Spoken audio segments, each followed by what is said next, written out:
Okay, so I want you to imagine a scenario with me for a second. All right. Picture two patients. They're roughly the same age, right? Let's say. They're both 45. Okay, 45. Got it. They have the exact same medical diagnosis, same degree of illness, maybe a specific stage of cancer, and they're put on the exact same treatment program. On paper, their outcomes should be identical. Right. I mean, statistically, you're looking at a duplicate set of data points. Exactly. But in the real world, the outcomes are completely different. One patient responds incredibly well to the treatment, they manage the side effects, maybe even go into remission. And the other one? The other patient declines fast. They just fade. It's the variable that you can't see on a medical chart. And that is what we're really getting into today. What is that variable? It's the question that has, I think, kept doctors and researchers up at night for centuries. Is it just, genetic roulette? Is it dumb luck? Or is there something else at play, something intangible? Well, today we're unpacking a really fascinating set of observations from medical professionals about what's often called the will to live. And look, I want to address this right away. When I hear that phrase, the will to live, my mind usually goes to, a movie trope. It sounds poetic, a little vague, but the sources we're looking at today suggest it isn't just poetry. It's a tangible, almost biological force. It is. And our mission for this deep dive is to really look at that intersection of hard biology and human attitude. We want to understand if the mind can actually influence the body's defenses, not in some metaphorical way, but physiologically. And how a patient can go from being a passive victim of a disease to an active partner in their own survival. Exactly. So let's start with the history here, because my first thought, and I think a lot of people think this, is that the whole mind-body connection thing is, well, it's pretty modern. Right, like something out of the 90s wellness boom. Yes, along with yoga tapes and herbal tea. I think that's a really common misconception. We tend to think we discovered everything in the last 50 years. But our source points out this idea is ancient. This is not some new age invention. If you go back 2,000 years, you find Plato and Galen already talking about it. They were writing about the direct link between the mind, the body, and your health. I actually highlighted a quote from Plato in our notes because it felt so incredibly modern, almost prescient. Oh, I know the one you mean. It said, "The cure of many diseases is unknown to physicians because they are ignorant of the whole. For the part can never be well unless the whole is well." I mean, that's a pretty sharp critique from 2,000 years ago. It is, but it points to a wisdom that we kind of lost for a while. Yeah. For a long time, especially in the 19th and 20th centuries, medicine treated the body like a machine, like a car. If the engine's broken, you fix the engine. Exactly. You fix the carburetor. You don't ask the car how it feels about the traffic. It was very mechanical. But lately, the pendulum has swung back. There's this huge recognition that the psychological and physical parts aren't separate. They're all one system. You can't just treat the liver without treating the person it's attached to. You can't. And now there's actually a $50 word for this field of study. It's a bit of a mouthful, so I'm going to let you say it. It is a mouthful. It's called psychoneuroimmunology. Psychoneuroimmunology. Wow. Okay, let's break FPHN. that down for everyone. So it's not just, alphabet soup. Right. We've got psycho, so that's the mind. Neuro refers to the neuroendocrine system. So your nerves and hormones and immunology is, of course, the immune system. It is literally the study of how your mental state talks to your nervous system, which then talks to your immune system. So it's the science of how a thought becomes a chemical reaction. That's a great way to put it. It's built on this idea that the right attitude might have a direct effect on cell function. Okay, but this is where I want to push back a little, because I think there's a real danger in this line of thinking. I've seen it happen where the takeaway becomes, if you get sick, it's your fault. Yes. It implies that if you just thought positive enough, you wouldn't have cancer. Or you could cure a tumor just by smiling. That is such a critical distinction, and I'm glad you brought it up because the source material is very, very firm on this. We have to be realistic. This isn't magic. Sometimes the biology of a cancer is just going to dictate what happens regardless of a patient's spirit. So it's not a guarantee. It's not a transaction where you trade optimism for a cure. Absolutely not. And the source explicitly warns against relying only on things like biofeedback or visualization. Those tools are great for relaxation, for reducing stress hormones, but they become dangerous if a patient puts all their faith in them and ignores conventional therapy. Right. So visualizing your white blood cells, a little sharks eating the cancer is great, but don't skip your chemo appointment. Precisely.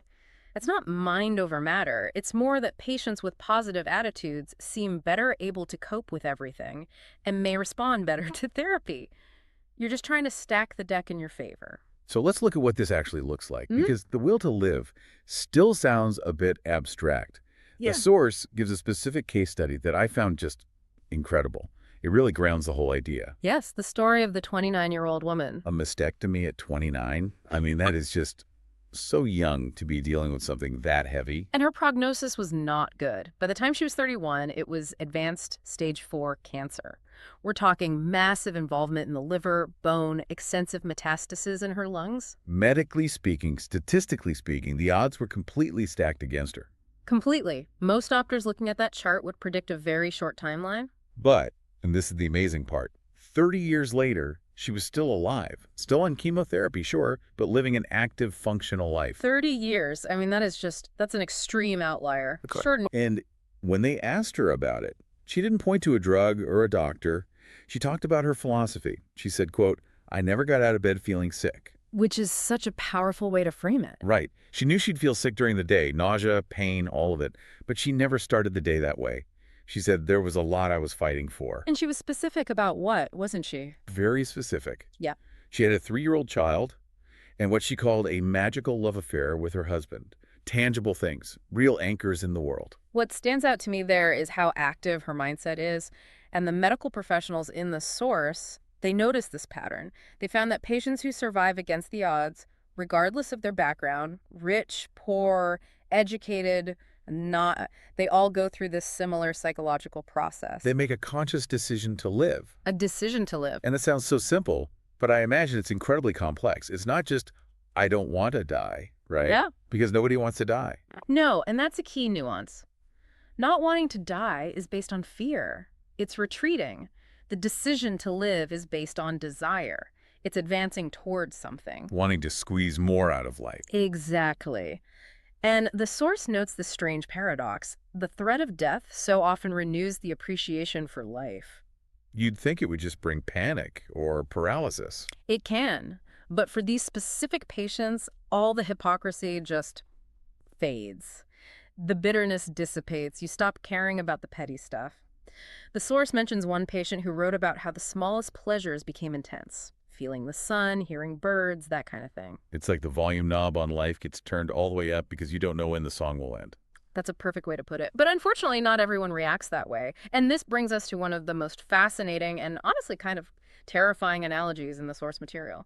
The concept of bone pointing. Mm-hmm. I'd never heard of this before reading these notes. It sounds like something out of a movie. It does, but it's a real anthropological phenomenon. The source looks at these so-called primitive cultures.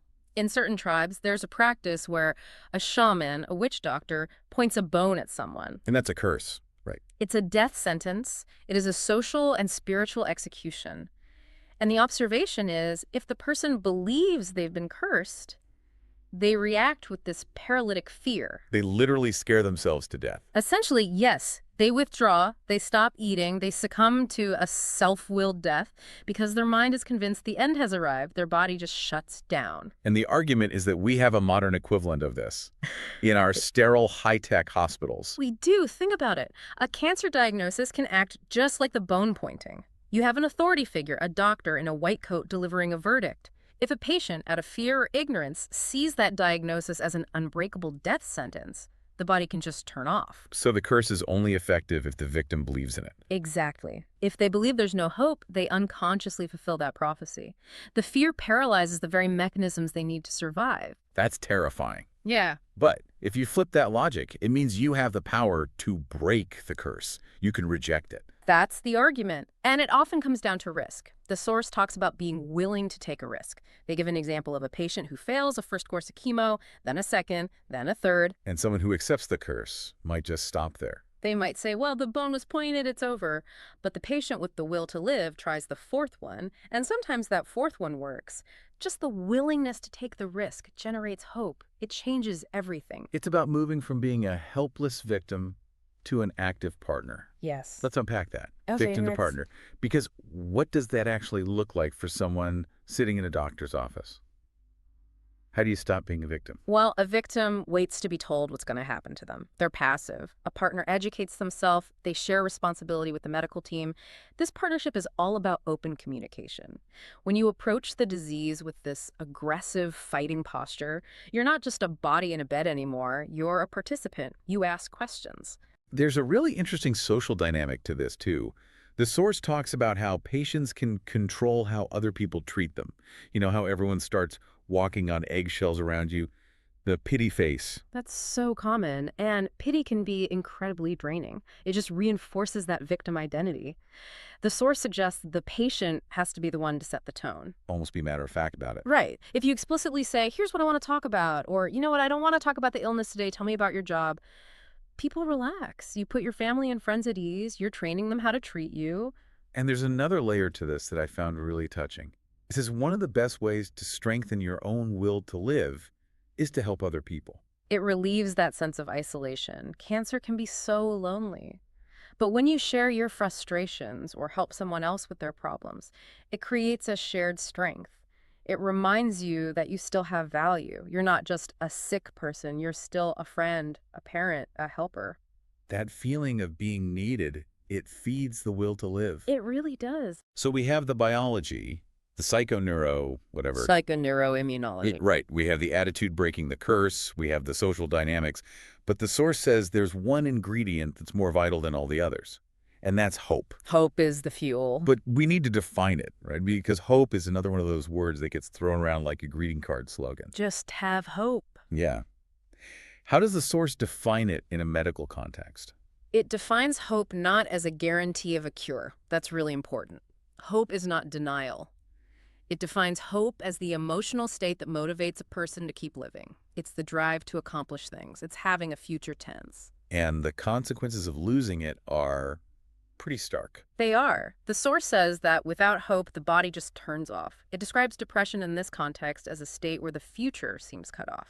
And if you take away the future, you take away the body's reason to keep fighting. But there's a balance here. We talked about it earlier. You can't just hope for a miracle and ignore the charts. No, that's the challenge. The source calls it balancing worry and hope. You can't be so optimistic you lose sight of reality. That leads to bad decisions. But you can't be so worried you lose sight of the possibility of recovery. You have to walk that tightrope. Prepare for the worst, but work for the best. Exactly. The source actually gives some really practical, almost like a to-do list, for nourishing hope. And I like this because it frames hope as a discipline, not just a feeling. You have to work at it. Absolutely. It's not passive. You don't just wait for hope to show up. One of the things it mentions is settling old problems, family strife. Why is that so important for your immune system? Because conflict is a massive energy drain. If you're holding on to anger or you're in a feud, that's physiological stress. It keeps your body in fight or flight. Resolving that brings a peace of mind that literally conserves energy your body can then use for healing. It also mentions completing current tasks and setting realistic daily goals. Small wins. It's about small wins. If you set a goal, even if it's just, I'm going to walk to the mailbox, and you do it, you prove you're still capable. And just as important, you have to be willing to alter those goals on a bad day. It's about living in the present. So, if we pull back and look at the big picture, what we're really saying is that the will to live isn't magic. It's not wishful thinking. It's a refusal to accept the bone pointing of a diagnosis as the final word. And it's the realization that while we can't always control the biology of a disease, we have absolute control over our response to it. We can choose to be partners, not victims. It reminds me of that line about the 29-year-old patient. She didn't get out of bed as a sick person. She got out of bed as a mother and a wife who had things to do. She had a why. And you know the saying, if you have a why, you can bear almost any how. Now, before we wrap up, I want to leave our listener with one final thought from the source that I found really provocative. It's about this idea of completion. This is a profound insight. The source suggests that one of the best ways to strengthen the physical will to live is, paradoxically, to prepare for the end. Which sounds completely contradictory. If I'm preparing for the end, aren't I just giving up, accepting the curse? It seems like that, but the source argues it's the opposite. If the future seems limited, knowing you've taken care of your affairs removes a massive burden. It clears the mental deck. You're not worried about who's going to take care of the cat, or if the will is signed, or if you told your brother you loved him. It turns getting your affairs in order from a depressing task into a a life-affirming strategy. It does. It removes the anxiety of what if and lets you focus entirely on the now. And that peace of mind frees up energy the body can then use to fight. It unblocks the system. That is a powerful distinction. So here's the question for you to mull over today, whether you're facing a health crisis or just navigating the stress of daily life. The source says that unfinished business drains our vitality. So what unfinished business might be draining your energy right now? Is there a conversation you've been avoiding? A project left half done? A quarrel you haven't settled? Because resolving it might not just make you feel better emotionally, it might actually make you stronger physically. It's worth thinking about. That's it for this deep dive. Thanks for listening, and we'll catch you next time.